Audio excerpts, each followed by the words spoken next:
संभाजी महाराज के ऊपर कुछ बात बोल दिया KRK ने, कमाल आर खान ने, तो उस पर रिएक्शन आ रहा है। तो ये अच्छा मौका है इसके बारे में बताने का कि संभाजी महाराज ये आदमी कैसा था।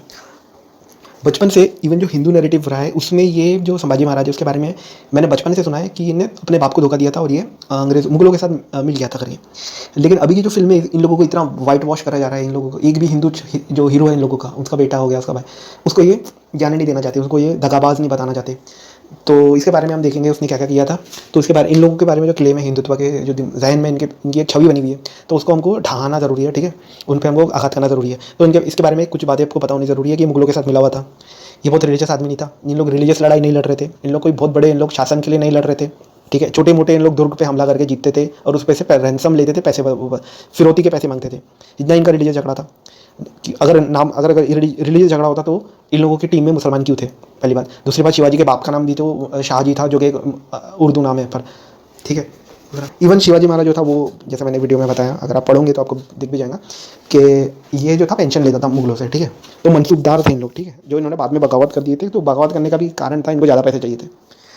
ज़्यादातर इन लोग क्या लूट खसोट के इन लोग का जीवन व्यतीत होता था। तो ऐसा आपको इनके बहुत बड़े महल नहीं दिखेंगे, इनके छोटे छोटे आपको दुर्ग मिलते हैं। कभी भी आप इनके हिस्टोरिकल मॉन्यूमेंट पे जाके देखो जो इन्होंने बनाया है, जो मराठा एम्पायर की बात हो रही है, जरा हिस्टोरिकल मॉन्यूमेंट पे उनके आप किलों पे जाके देखोगे तो उनके तो पहली बात किले नहीं है, उनके छोटे छोटे दुर्ग हैं। दुर्ग यानी कि पहाड़ पे इन लोग छोटी सी कोठी जैसा बनाते थे और वहाँ पे रहते थे, वहाँ पे छुप के रहते थे। क्यों रहते थे? क्योंकि जो भी जिन राजाओं से ये पैसे वसूल रहे, जिन पे हमला कर रहे हैं, वो ऊपर चढ़ के नहीं आ सकते करके। तो इस तरीके के ये लोग लुटेरे थे। अब बात करता हूँ संभाजी महाराज की। हालांकि शिवाजी के ऊपर भी कई बातें बोली जा सकती है, जैसे उसने प्रेग्नेंट औरत को मारा, उसने चर्च पे हमला करा था वगैरह वगैरह, उसमें हम बाद में जाएंगे। बदनाम, सब में बदनाम जो लड़का था शिवाजी महाराज का, इसलिए बदनाम था क्योंकि इसके बारे में पता चलता है कि सेक्सुअल मिसकंडक्ट किया था इसने, कई यानी हिंदू औरतों पे ये चढ़ दौड़ा था, ये उनके साथ इसने छेड़छाड़ किया था। कई ने पुर्तगाली और ईसाई अंग्रेज औरतों पे इन्होंने हमला करे। इनको गोरी चमड़ी वाली औरतें इनको शायद पसंद आती होंगी क्योंकि ये खुद से घाटी, ठीक है। अब इनको गोरी चिट्टी नाक नक्शे वाली खूबसूरत लड़कियाँ औरतें पसंद आती होंगी, तो ये इसलिए बोलते ना इसकी ये इन लोग की चमड़ी थे इस मामले में ये लोग, ठीक है। तो अभी मैं अभी को रेफरेंस बताते जाऊंगा। और तीसरी बात ये है कि इन लोग को बताया जाता है कि इन लोग कभी हारे नहीं, मतलब ये इतने बिल्कुल ये अनडिफिटेबल थे, इनको कोई हरा ही नहीं सकता था। इनको डायरेक्टली यानी सामने की लड़ाई में किसी मुसलमान ने तो हराया ही नहीं है। ये फिल्मों में ज़्यादातर ये बताया जाता है। तो मैं बताऊंगा कि ये लोग कई बार हारे हैं बेचारे, और खासकर जो ये संभाजी था, ये हर मामले में ये जीरो था, ये हारता भी था, इसकी आदतें भी ख़राब थी, ठीक है। और ये मुगलों के साथ भी मिला हुआ था इस मामले में।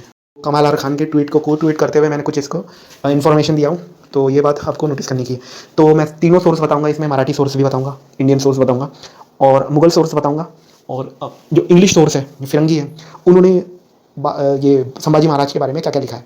तो पहला तो होता है चितनीस बकर। अब इसको कई लोग इसको अनरिलायबल मानते हैं कि इसको विश्वसनीय नहीं है।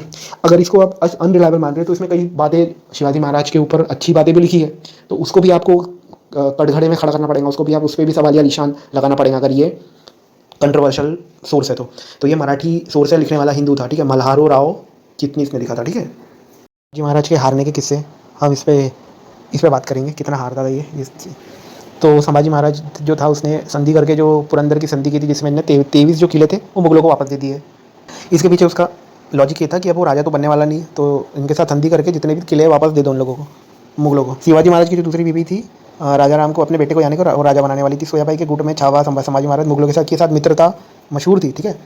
समाजी की हरकत याशी दुर्व्यवहार, ठीक है, यहाँ तक तो हमने पढ़ा है देखा। अच्छा, हलंद कुक प्रकरण तो आपको पता है, जो मैंने बताया था, जहाँ पे इसके ऊपर बलात्कार का आरोप था, लेकिन वो पहला आरोप नहीं था। गोवा में पुर्तगाली महिलाओं, धार गाँव में आदिवासी महिलाओं, हरिद्वेश में ब्राह्मण महिलाओं के साथ इसने ऐसा आरोप उस पर लगे हैं, ठीक है। देखो, कोंकण तट पर श्रीवर्धन के एक कारकून मुंशी की ब्राह्मण पत्नी को संभाजी ने महल में कैद करके बलात्कार किया। शिवाजी के पास कोई दूसरा विकल्प नहीं था, उसको फिर उन्हें बोलते ना देश निकाला दे दिया। शिवाजी ने अपने बेटे को लात मार दी। अच्छा, यहाँ तक तो ठीक था, यहाँ तक इनकी इंटरनल पॉलिटिक्स ठीक थी, लेकिन जहाँ इन्हें मुगलों को क्रॉस करने की कोशिश किया तो बोलते ना उसकी आखिरी गलती साबित हुई। तो इन्हें औरंगजेब के 2 बच्चों को शरण दी, जो कि अपने बाप से बगावत कर रहे थे। 1681 में बुरहानपुर की लूट ने मुगलों को पूरी तरह से भड़का दिया, जो पिक्चर में बताया गया। शिवाजी के पिता शाहजी के समय जब मराठा अमीर थे, लूटपाट वगैरह करते थे, लेकिन बच्चों और औरतों को भी उन लोग हमला नहीं करते थे।